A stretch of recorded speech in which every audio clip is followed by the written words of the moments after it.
Tradicija duga preko 3 desetljeća. Toliko se na Mavrincima njeguje sjećanje na klupsku legendu. I ove godine na stadionu Adelije Bebe Haramije 31. memorijalni turnir Josip Pepe Mikuličić. Bura je i malo olakšala lude ljetne vrućine i malo determinirala tko napada, a tko se brani, a čućete ju i u izjavama glavnih aktera. Pobjedio je klub organizator Grobničan, na kraju druženje dragih ljudi i prijatelja uz njoke i gulaš, gušti sporta i prijateljstva. Pa je, definitivno, da, srce je puno, čari drugo reći. 31 leto se ljudi nahajaju, sjete se toga čovjeka, vole ga i dalje. Nije man čak pametno reći, nego ponosan sam do boli, bi se reklo, ali neka, evo, srce je velo, imamo ljubav, za još to 30 leta. Arel se zahvalio svim upravama i igračima koji kroz desetljeća održavaju to ponosno sjećanje na njegovog oca, na grobničku nogometnu legendu, Josipa Mikuličića. Otac postao trener u konačnici. Volili su ga, čak su ga zvali, bili Partizan svojevremeno. To isto u ono vrijeme bivše Jugoslavije nije bila mala stvar na nekoga čovjeka, nekog Grobničana, zovu da gre tamo igrat. Danas i na tribini bilo tih ljudi, svi oni su, drago mi ih je vidjeti, ne vidim ih često, vidim ih kad su tako nekakve utakmice, recimo bitne, to su već isto ljudi od 70 let, a recimo ne moraju ni oni više koliko su mogli prvo i onda lipo ih je vidjeti, pozdraviti ih i počakolat malo s njimi, pa ih reću nekakvu anegdotu, nekakvu zavrkanciju i baš onako, veli ponos i vela srića. I htjeli bi se još zahvaliti prvo svega svim upravama i svim igračima koji su nastupili do ovih 31 leto na svim turnirima koji su do sad bili. Bilo je tu puno igrači danas koji su igrali nimaju ni let toliko koliko njega nije. Ali evo, hvala im puno svimi, hvala i ovoj novoj upravi, hvala onim starim upravama, hvala svimi. Evo.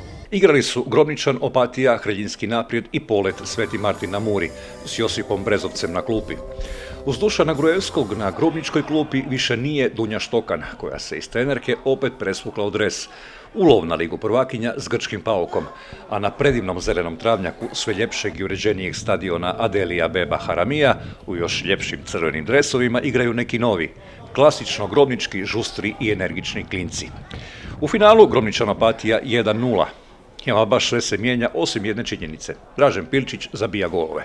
Zabio jedini trofeja vrijedan na sjajnu asistenciju Franka Bosančića i u finalu memorijala pa je onda proglašen i najboljim igračem turnira.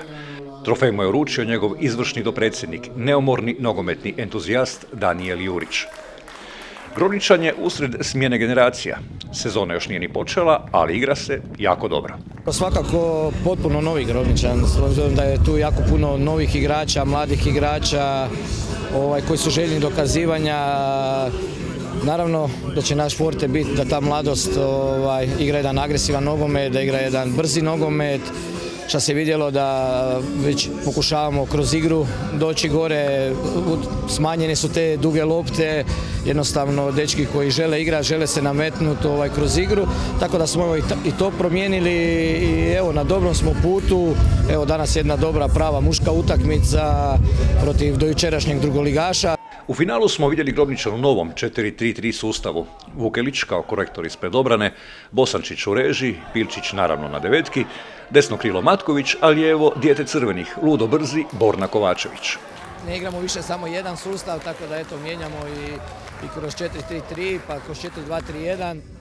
Kažem, ovo je nova ekipa s kojom dosta toga imamo, možemo mijenjati formaciju, ali bitno je ono što igrači davaju na terenu, njihovo zalaganje i sve to da ono što radimo na treningu jednostavno pruže. Tu evo danas je malo i ta ubura ometala, možda taj sami nogomet, ali mislim da smo pružili jedan dobar nogomet i mi i Opatija i evo čestitam i Opatiji nama, mislim da ćemo, nadam se da ćemo dobro predstavljati ovu našu županiju u ovoj novoj trećoj ligi. Kako dišu u redovima drugog finalista, crno-bijelih iz Opatije? Zadovoljni smo, mislim, na jedan način jer smo pri kraju priprema, ali imamo nekoliko glavnih povrijeđenih igrača, tako da smo primorani da radimo rotacije u zadnjoj liniji obrane i tu smo u jednom malom problemu. Što se vidjeli danas, igramo bez desnog, bočnog i glavnog stopera, tako da smo u velikim problemima, ali danas je bilo i teško izigrati s obzirom na vremenske uvjete. Vidjeli ste i sami, drugo polovine smo malo dominirali, ali nismo uspjeli iskoristiti neke šanse, polušanse. Grobničan iz jedne naše greške uspio realizirati jednu prigodu i postigli su pogodak i to je riješilo utakmicu. Grobničan i Opatija itekako će se još ove sezone sretati i obračunavati u utakmicama za bodove. Čestitam Grobničanu na osvojenom turniru, vidjet ćemo se još u prvenstvu, pa ćemo imati prilike pokazati ko je bolji. Kad smo kod prvenstva, jeste zacrtali neke ambicije za sljedeću sezonu? Ma nismo još za sada, s obzirom svakako ove ambicije su sam vrh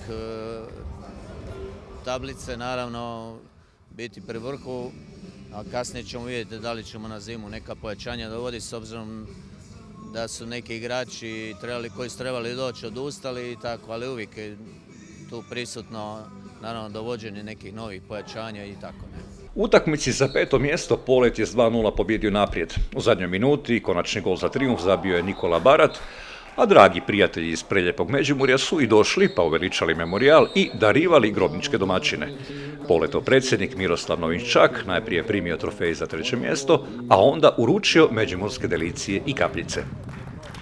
Svaki novi dolazak na stadion Bebe Haramije pokaže novi korak naprijed koji radi grobnička uprava.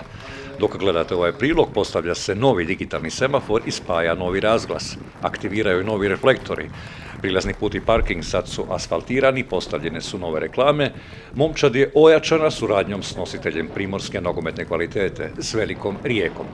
Ono što smo obećali u zadnjem našem intervjuu pred cirka 2 mjeseca, da ljeti nećemo mirovati, da nećemo odmarati, mi smo sada to upravo nekako i ostvarili.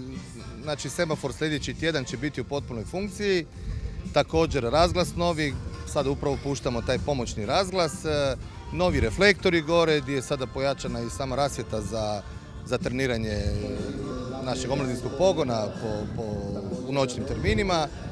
I evo, znači idemo dalje sa svim tim asfaltiranjem što ste rekli, parkinzi novi zabilježeni i tako evo. Do jučerašnjoj trenerici i tajnici Dunji Štokan veliko je zahvalu i puno sreće poželio Dušan Gruevski, a isto ponovio i Danijel Jurić. Dunji svako dobro, sve najbolje na dosadašnjem radu, sve što je napravila lijepo za naš klub i zaista sve od srca želimo u Pauku, evo, prvih 11 plasmanu kup šampiona i sve što može ostvariti najbolje. Turnir sjajan, raspoloženje još bolje. Pa je, evo i ovom prilikom zahvaljujem svim ekipama koje su se odazvale na naš poziv. Polet, naš prijateljski nogometni klub iz Svetog Martina na Muri, Opatiji, Naprijedu, našim dečkima na zasluženo osvojenom 1. mjestu. Evo, zaista samo uživanje. Dolazak na Grobnik postao je kao terapija. Čovjek dođe, uživa i ode bolje volje. Vidimo se u nogometnoj sezoni koja uskoro počinje na Mavrincima na stadionu Adelije Bebe Haramije.